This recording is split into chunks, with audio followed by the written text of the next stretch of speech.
नमस्कार and welcome you all to world affairs. मैं हूं प्रशांत धवन। अगर आपने वर्ल्ड अफेयर्स को सब्सक्राइब नहीं किया है तो subscribe to world affairs now. बिल्कुल ठीक पढ़ रहे हो आप अपने सामने। एक बार यूएसए ने गलती से खुद पर ही न्यूक्लियर बॉम्ब्स गिरा दिए थे और बिल्कुल यहां पर एक बड़ा विस्फोट, एक न्यूक्लियर एक्सप्लोजन होते होते बच गया। ये कोई टेस्ट नहीं था, ये प्लान नहीं था, ये बिल्कुल यूएस की एक बड़ी गलती थी और ये खुद के बहुत सारे लोग यहाँ पर मार सकते थे। और रिसेंटली हमने देखा है जब से यूक्रेन वॉर स्टार्ट हुई है, रशिया ने काफी बार न्यूक्लियर थ्रेट भी दिए हैं। अमेरिकन्स बार बार इस 1961 के किस्से को याद कर रहे हैं और काफी आर्टिकल भी इसमें पब्लिश हुए हैं कि remembering the time a B-52 bomber crash nearly nuked North Carolina. जी हाँ, नॉर्थ कैरोलिना यूएसए की स्टेट है और बिल्कुल यूएसए ने ऑलमोस्ट अपनी ही स्टेट को न्यूक कर दिया था। और ओवर द इयर्स इस पर बहुत से आर्टिकल्स पब्लिश हुए हैं। ये एक और आर्टिकल है नेशनल ज्योग्राफिक का, remembering the night 2 atomic bombs fail और नॉर्थ कैरोलिना। तो हम डिस्कस करेंगे इस वीडियो में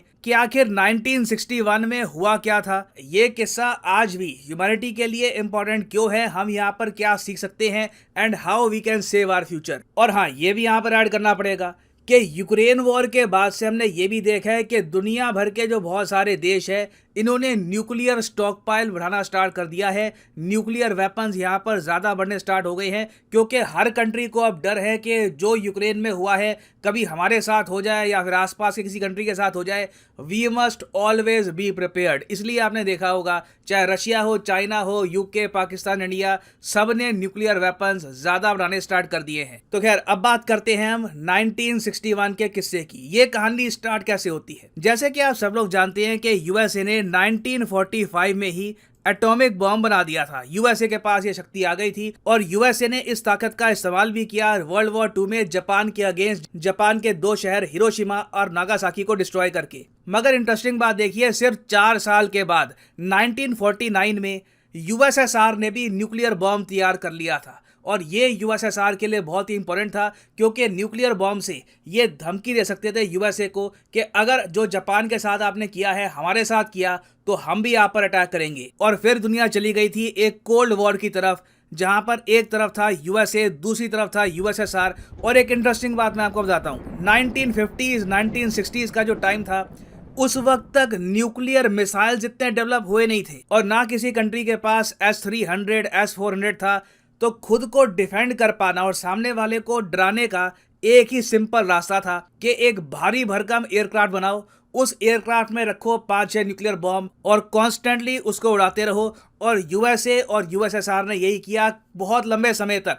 बताया जाता है कि 17 से 18 सालों तक दोनों कंट्रीज क्या करती थी कि अपने न्यूक्लियर बॉम्बर्स, करीब 20-30 न्यूक्लियर बॉम्बर्स हमेशा 24 घंटे रहते थे हवा में, ताकि अगर मान लीजिए कभी अगर यूएसएसआर ने अटैक किया यूएसए पर, इमीडिएटली यूएसए के जो बॉम्बर्स हैं उनका काम है कि जाकर यूएसएसआर पर भी बॉम्बिंग कर देनी है, इन पर भी न्यूक्लियर बॉम्ब्स बरसा देने हैं। तो दोनों कंट्रीज का डिस्ट्रस्ट बहुत ज्यादा हाई था 1950s 1960s में। और यही वो टाइम था जब अमेरिकन कंपनी बोइंग ने बनाया अपना लेजेंडरी बॉम्बर प्लेन B-52।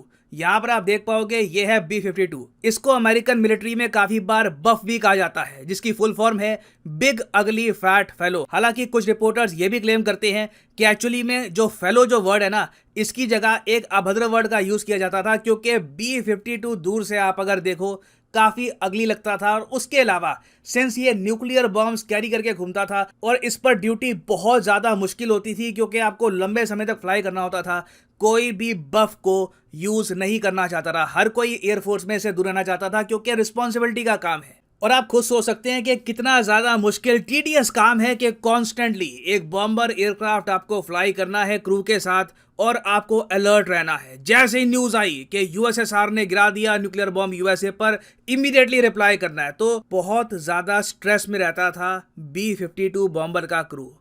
और ये स्ट्रेस फाइनली अपना इम्पैक्ट भी दिखा रहा था। बार बार देखा गया कि B-52 बॉम्बर क्रैश भी हो रहे थे और इनमें से एक सबसे बड़ा क्रैश था 1962 गोल्ड्सबोरो का।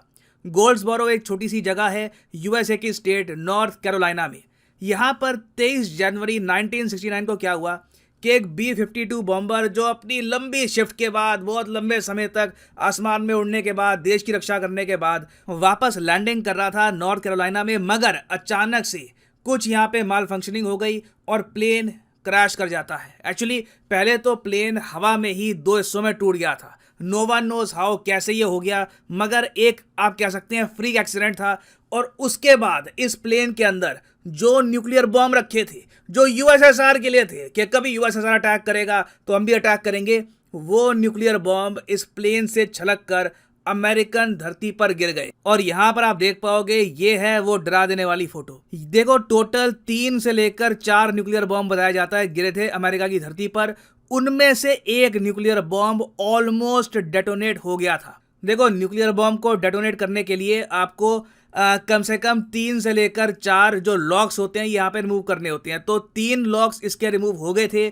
जो आखिरी आप कह लीजिए इसका एक लॉक था वो अभी रिमूव हुआ नहीं। अगर वो रिमूव हो जाता तो अमेरिका खुद को ही न्यूक यहाँ पर कर देता। और आप इमेजिन कर सकते हैं कि जब ये इंसिडेंट हुआ अमेरिकन गवर्नमेंट बिल्कुल यहाँ पर हरकत में आ गई और इन्होंने यहाँ पर इंश्योर किया कि ये न्यूज़ लीक नहीं होनी चाहिए, क्योंकि अगर ये न्यूज़ लीक हो गई तो अमेरिकन जनता का विश्वास अपनी एयरफोर्स पे कम हो जाएगा। यूएसएसआर अमेरिकन का मजाक उड़ाएगा, देश का मोराल काफ़ी हद तक गिर जाएगा। तो 2000 बताया जाता है कि 12-13 तक इस पूरी बात को सीक्रेट रखा गया और 2012-13 के आसपास फाइनली दुनिया को ये बताया गया कि हाँ बिल्कुल अमेरिका ने एक बार को खुद पर ही न्यूक्लियर बॉम्ब गिरा दिया था। और फिर जुलाई 2012 से जब से यूएसए ने ये बात दुनिया को बताई है, नॉर्थ कैरोलिना की जो ये जगह है ये एक टूरिस्ट अट्रैक्शन बन गई है। लोग दूर दूर से यहाँ पर आते हैं ये बैनर देखने के लिए। यहाँ पर साफ साफ लिखा है न्यूक्लियर मिसहैप 1961 जनवरी 1961 में एक B-52 बॉम्बर जो न्यूक्लियर बॉम्ब्स ट्रांसपोर्ट कर रहा था ये क्रैश कर गया। Wide spread disaster averted. सिर्फ 3 क्रूमैन की यहाँ पर डेथ हुई थी। न्यूक्लियर बॉम्ब फॉर्चुनेटली एक्सप्लोड यहाँ पर नहीं किया। मगर कई यूएस में एक्सपर्ट्स हैं, साइंटिस्ट हैं, वो ये कहते हैं कि यूएस बहुत लकी कंट्री है कि ये न्यूक्लियर बॉम्ब नॉर्थ कैरोलिना पर नहीं फटा। जिस स्पीड से ये बॉम्ब नीचे गिरा था, जो इंटेंसिटी थी, चांसेस बहुत हाई थे कि यहीं पर एक न्यूक्लियर एक्सप्लोजन हो जाता या फिर रेडिएशन तो डेफिनेटली यहां पर फैल सकता था। और कुछ यूएस एक्सपर्ट्स ने यह भी क्लेम किया है कि अमेरिकन गवर्नमेंट ये सोचकर बैठ गई थी कि पहली बात तो इसके बारे में ना हम देश को बताएंगे नहीं, और अगर मान लो किसी जर्नलिस्ट ने कोई रिपोर्ट लीक कर दी, कुछ कहीं से किसी को पता लग गया, तो यूएसए ये कहानी बना देता है यहाँ पर कि ये हमारे बॉम्ब थे ही नहीं, रशिया के बॉम्ब हमारे धरती पे आ गए थे, इन्होंने बॉम्ब करने की कोशिश करी मगर कई दूर खेत में ये बॉम्बिंग करके आ गए थे। अब यहाँ पर आप पूछोगे मगर ये जो किस्सा था 1961 का, ये आज 2022 में हमको लेसन कैसे देता है? लेसन हमको इसलिए देता है क्योंकि रिसेंटली आपको याद होगा व्लादिमीर पुतिन ने कोल्ड वॉर के टाइम से पहली बार अपने न्यूक्लियर फोर्सेस को रख दिया है हाई अलर्ट पर।